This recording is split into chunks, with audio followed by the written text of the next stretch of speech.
Sejam muito bem-vindos de volta a mais um boletim informativo aqui do nosso canal. Primeiramente, claro, antes de tudo e qualquer coisa, quero agradecer imensamente a Deus pela oportunidade que Ele está me dando mais uma vez de estar aqui na sua frente, a gente falando sobre política. Vamos aqui aumentar um pouquinho nossos conhecimentos, gente. Tá muita coisa tensa acontecendo ao mesmo tempo. Eu vou trazer muita informação importante nesse vídeo aqui para todos vocês.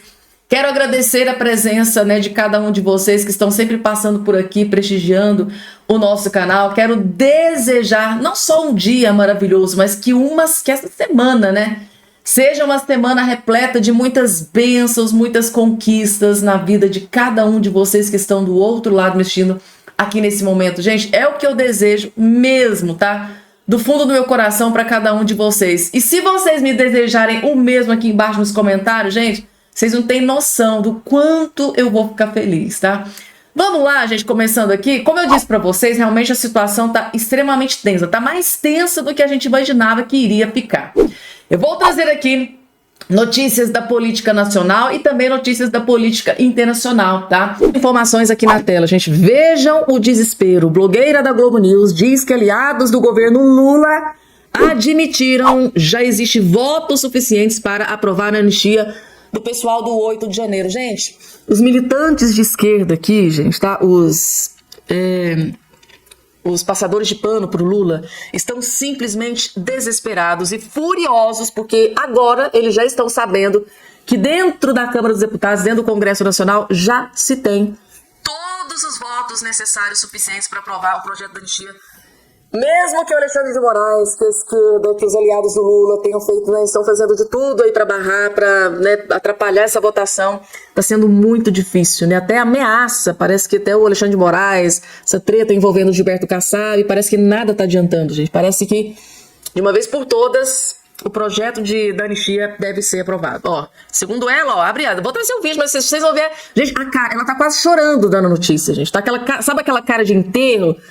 Se for hoje a votação, tá? Eles sabem que passa, sabem que é aprovado. Então o trabalho é para evitar que vá para a votação na Câmara. Ou seja, a oposição, Alexandre de Moraes, Lula, todos eles sabem, tá? Que se for colocado para votação, ela será aprovada, porque já se tem um número suficiente para ser aprovada. Então a própria jornalista militante de esquerda está dizendo, olha, o segredo é o quê, gente? A solução é o quê? Nem colocar para votação. Tem que atrapalhar, tem que fazer de tudo, tem que impedir o início da votação.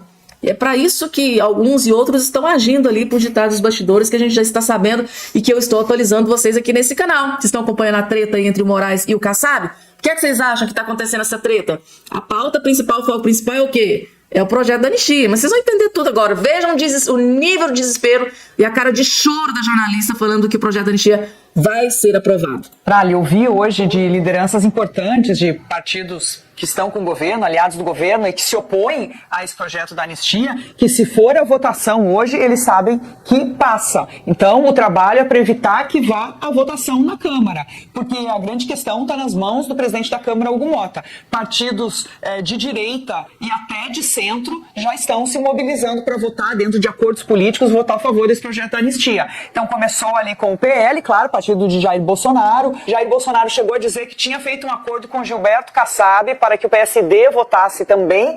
O Republicanos estava dizendo não sabemos se queremos, mas a grande liderança do Republicanos hoje, o governador de São Paulo, já falou que o partido vai apoiar, e sem falar em PP, enfim. Então, o que a situação governista está dizendo é que vai ser um grande embate com o Supremo Tribunal Federal se a Câmara votar esse projeto. E mais, os governistas dizem que a Câmara aprovando seria muito difícil para Davi Alcolumbre segurar no Senado com o tamanho também da pressão desses partidos. Neste momento, os próprios governistas dizem, se for a votação, aprova, e o trabalho hoje é para evitar que seja colocado para votação, gente. Eles estão agindo ali, eu tô falando assim, gente, a esquerda, canhota, a galera do Lula, a galera de alguns aliados de ministros do STF já estão agindo ali por detrás dos bastidores. Para quê?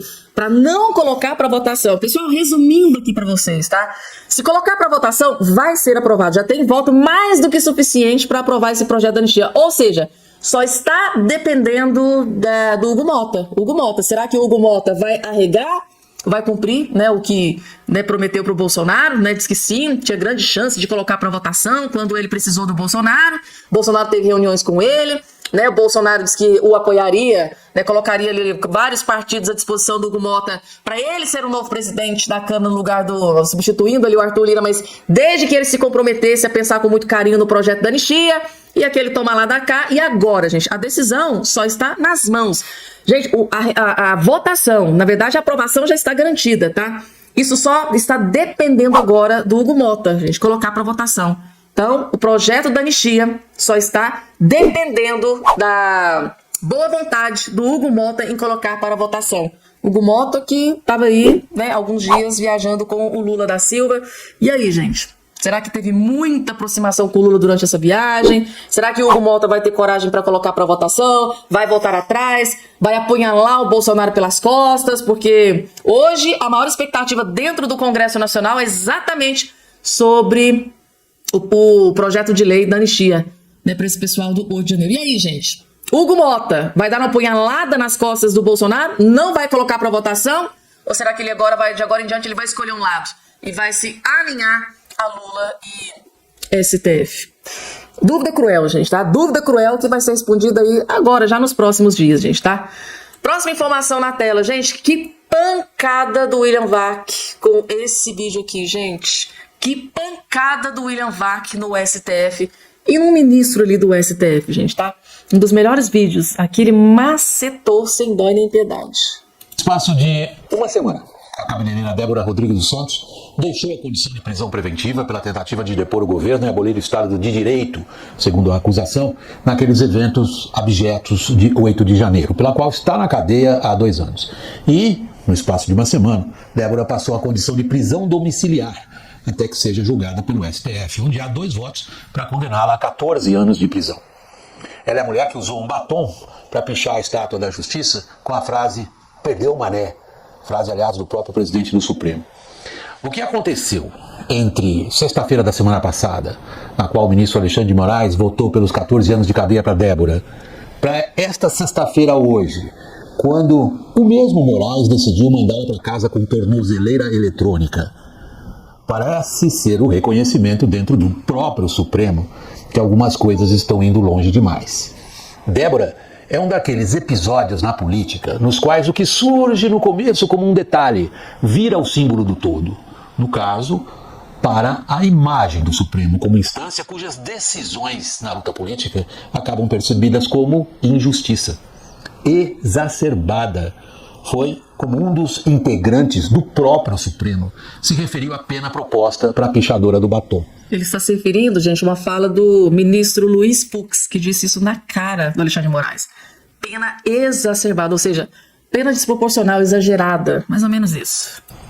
O que está embutido nessa questão é muito mais grave e abrangente. É o perigo de que uma ação que o Supremo pinta como marco na defesa da democracia, é o julgamento dos atos golpistas do 8 de janeiro, que essa ação acabe transformada em marco de retrocesso democrático.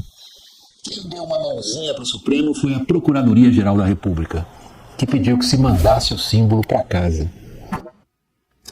PGR, né, foi lá, pediu, né, para enviar ela para casa, né, gente, 2 anos, né, de prisão.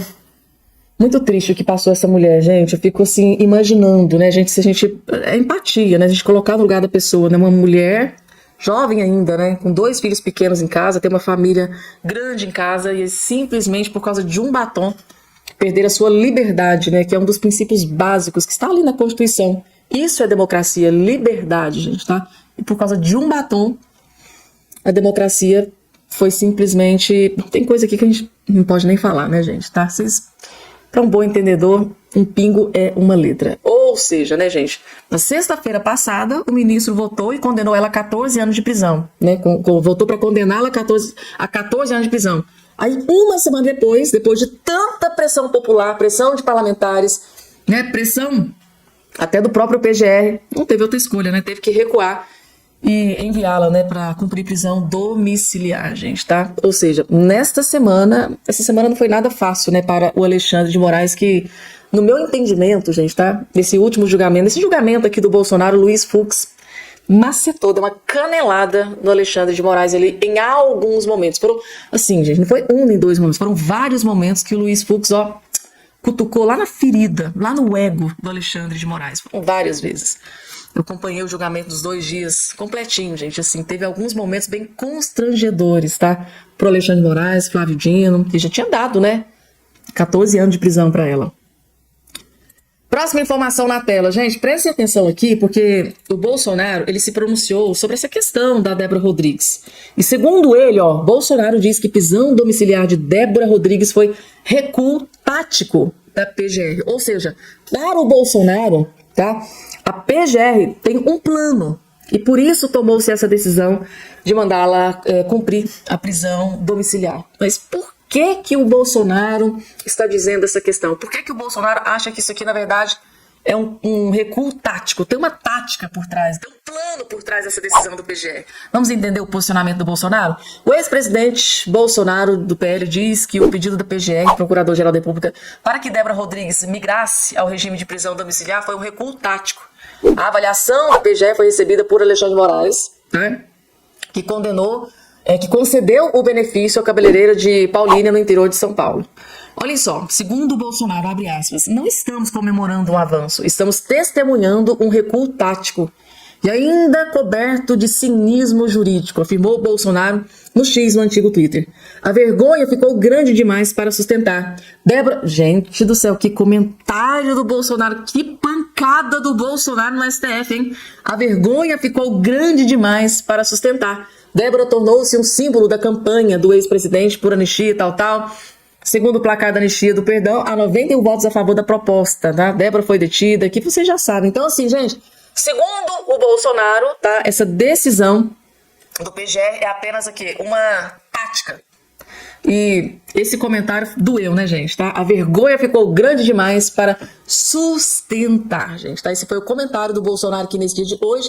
Próxima informação aqui na tela. Daqui a pouco, gente, tá? Bomba gigante dentro do Congresso Nacional e a esquerda, o judiciário estão desesperados, gente. Eu vou trazer aqui essa notícia completa daqui a pouco para vocês.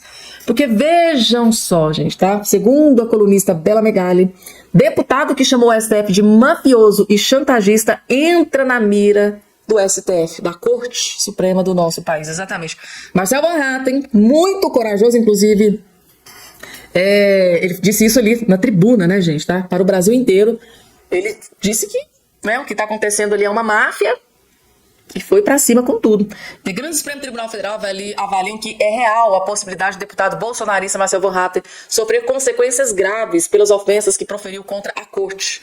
Não chegam a descartar, inclusive, a possibilidade de o congressista perder o seu mandato. Ou seja, por Marcel Van Hatten ter usado a tribuna, gente, para dar a sua opinião com relação a decisões dos ministros do STF, segundo aqui a colunista Bela Megali, que teve acesso a alguns ministros, segundo eles, né, eles não chegaram a descartar a possibilidade de o Marcel Van Hatten perder o seu mandato, tá? Por ele dizer que chamou o STF de mafioso e chantagista, né? Então ele está aqui, agora, além da PF na cola do Marcel Van Hatten, agora STF. Agora o Marcel Van Hatten está na mira de ministros do STF. Na quinta-feira o parlamentar fez um discurso, e eu trouxe o discurso aqui para todos vocês, né? E ele fez um discurso muito duro, gente, tá? Muito duro mesmo. Chamou o ex-presidente e o ministro Alexandre de Moraes de cruéis e covardes, classificou o STF de organização mafiosa. Van Hatten acusou os ministros de selecionarem processo na corte para chantagear políticos. Um vídeo que reverberou muito nas redes sociais, tá? E tá aí, os ataques embasaram uma representação do líder do PT na Câmara. Claro, gente, Lindenberg Faria como sempre, né? Lindenberg Faria já acionou o PGR, né? PGR, não preciso nem terminar. Pedindo a abertura de uma ação penal contra o deputado do Novo, né? Ministros do Supremo avaliam que a gravidade das falas é suficiente para que o deputado seja denunciado. Se isso ocorrer, ele será julgado pelo STF. Ai, gente, isso aqui parece até piada, meu Deus do céu. Se isso ocorrer, ele será julgado pelo STF e corre risco de perder o mandato, entre outras punições. Parte dos magistrados avalia que as agressões de Marcel Van Hatten justificam a penalidade dessa magnitude. Ele não foi o primeiro... Esse não foi o primeiro ataque que o deputado do plenário da Câmara fez a autoridades e tal. Ai, gente, eu tenho que rir pra não chorar, gente, tá? Aí, ou seja, o líder do PT, tá? Acho que o Lindbergh Faria vai lá, denuncia o Marcel Van Hatten para o PGR e no final das contas, né, pelas falas dele, né, segundo ele, pelos ataques que ele fez contra o STF, aí no final das contas, sabe quem que vai julgar o Marcel Van Hatten? O STF. Gente, tem que rir pra não chorar porque não tem lógica, meu Deus do céu, não tem lógica um trem desse. Mais um deputado federal, já, ó, Deltan Dallagnol, Carla Zambelli, Marcel Van Hatten agora pendurados, gente, tá? Marcel Van Hatten, vocês podem ter certeza absoluta que de agora em diante eles vão fazer todos os esforços para derrubar o Marcel Van Hatten, que é um dos parlamentares mais aguerridos, né? Que vai ali, rasga o verbo e fala aquilo que tá no seu coração, que é a sua opinião, né? Também utilizando a sua prerrogativa, né? De imunidade parlamentar. Ou será que essa prerrogativa não existe mais? Vamos lá. Mais informações, gente. Essa daqui tá preocupando muita gente, tem muita gente desesperada, tá? Tanto no governo Lula, quanto no PT, quanto na esquerda, quanto no judiciário, gente, tá? A anistia, PL prevê votos favoráveis em 2 partidos de esquerda.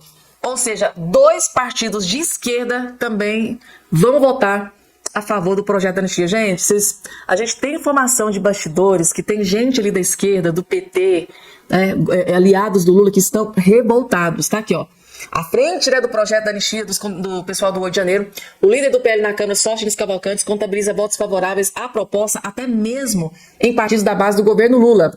Isso aqui está sendo interpretado, gente, como uma traição ao Lula, tá? Uma punhalada nas costas do Lula.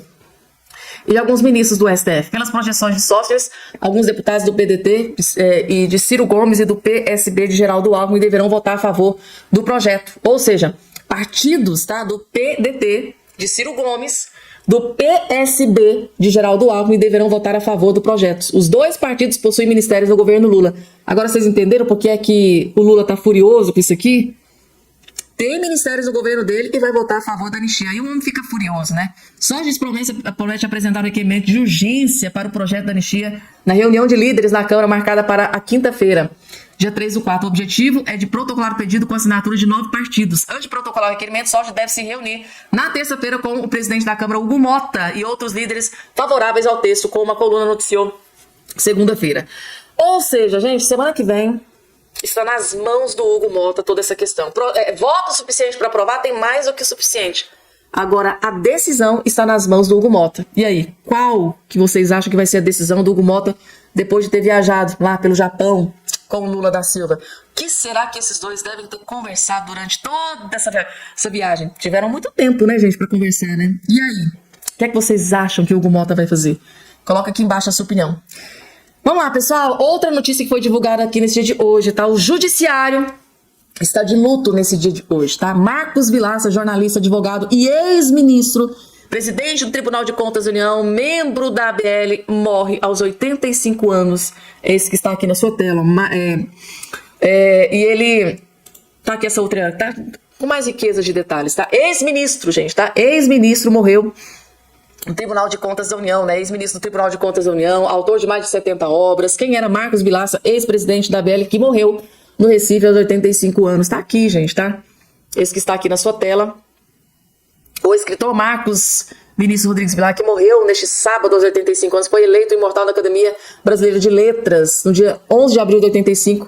Tá aqui, gente, tá? Ele foi o 7º ocupante da cadeira. Marcos Vilaça nasceu no dia 30 de julho. Que tá o histórico dele, né, gente? Ele já foi ministro, né, do Tribunal de Contas da União, né? Já foi autor de vários livros, tá? O professor, advogado, jornalista, ensaísta e poeta brasileiro, morreu neste sábado no Recife, de falência múltiplas de órgãos, gente. Então, ele estava internado na clínica no bairro das Graças. Marcos foi ministro, tá aqui, gente, ó. Marcos foi ministro e presidente do Tribunal de Contas da União e era integrante da Academia Brasileira de Letras. A informação sobre a morte foi confirmada pela assessoria da ABL. Tá aqui, gente, tá isso aqui que está aparecendo aqui na sua tela. O judiciário está de luto nesse dia de hoje. A política está de luto nesse dia de hoje. Morre o ex-ministro do Tribunal de Contas da União, autor Marcos Vilaça, gente, tá? Tá aqui. Que Deus o receba, né, de braços abertos. Que Deus conforte, né, o coração dos familiares e amigos nesse momento mas tão difícil, né, gente? Como é triste, né, receber uma notícia como essa. Vamos dando início aqui com as informações. Logo de cara eu preciso trazer esse vídeo do Bolsonaro, gente, tá? Bolsonaro diz que o que discutiu, né, foi a aplicação de dispositivos constitucionais. Falou-se em estado de sítio, estado de defesa, tá? Reuni 2 vezes com os comandantes militares. Poderíamos até ter razão, mas não iríamos para frente. Então, estava encerrado esse negócio. Então, aqui, gente, tá? Pela primeira vez, o Bolsonaro acabou de revelar uma bomba gigante do que estão tentando imputar contra ele, gente, tá?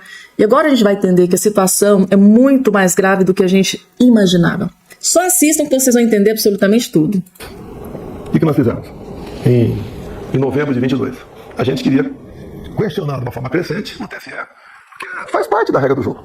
Em 2014, o Aécio Neves fez isso e até fez uma auditoria externa do seu partido para ver o que aconteceu nas zonas eletrônicas e o parecer final da auditoria foi que as zonas eram inauditáveis. Então nós entramos com a petição, no dia seguinte o senhor Alexandre Moraes mandou arquivar e nos deu uma multa de 22 milhões de reais. Eu nunca vi uma advogada, a primeira vez que vai peticionar uma ação, tá? Tudo bem. Nós reunimos aqui, o cara podia falar com o Valdemar, reunimos, qual é a conclusão? Se a gente recorresse, a multa podia passar para 200 milhões, ou podia até ter o registro cassado do partido. O que pode fazer?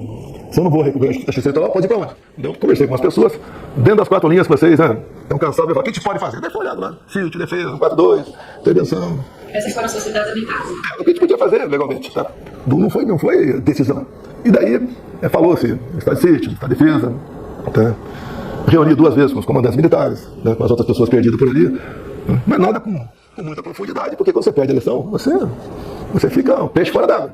E daí, entrando no processo, né, até no depoimento do comandante do Exército, ele fala que foi discutida possibilidades de dispositivos constitucionais. Qual o problema? Nenhum. Ele fala da minuta de golpe especificamente. Mas quando você fala em minuta de golpe, da casa do Alisson, agora tem que perguntar para você. Ele fala que depois ele fala que foi editado. Então, o que acontece? Tipo, editar e tirar. Eu tive acesso à minuta da casa do Anderson.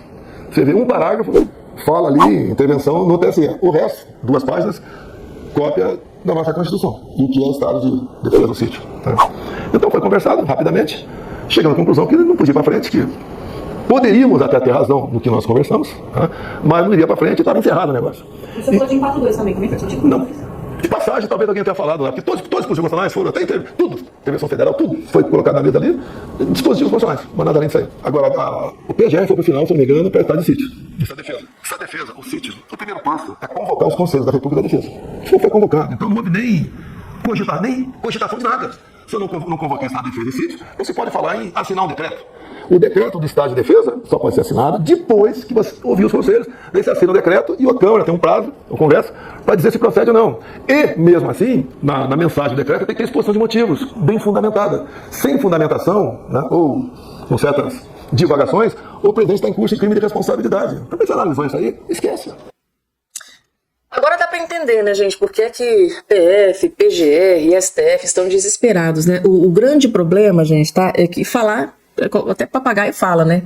Delação do Mauro Cid, né? Aquela que o ministro Fux praticamente rasgou e jogou na lata do lixo ali naquele julgamento no STF, na frente, né, do Flávio Dino e do Alexandre de Moraes.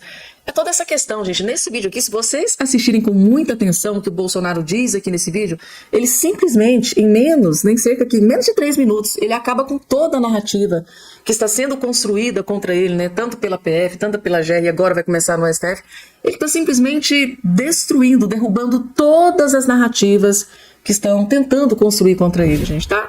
Questionar o resultado eleitoral. Dilma Rousseff, o Aécio Neves fez isso. Na época que a Dilma venceu ele, o Aécio Neves também fez isso, gente, tá? Bolsonaro, né, cogitou que estado de sítio, coisa assim. Dilma também, na época do impeachment, teve reunião com os figurões ali do exército, né, das Forças Armadas, teve. Mas por que só no caso do Bolsonaro que é errado? Só no caso do Bolsonaro que ele tem que ser punido? Só no caso do Bolsonaro que ele tem que ser acionado na justiça? Então, assim, gente, um videozinho de menos de 3 minutos, o Bolsonaro simplesmente destruiu toda essa narrativa, né, envolvendo esse golpe, não fala de outra coisa a não ser golpe de Estado, gente, tá? Que vídeo brilhante do Bolsonaro, decidiu, né, gente, tá, revelar absolutamente tudo nessa entrevista que ele concedeu, se eu não me engano, foi pra Folha de São Paulo, gente, tá? Mas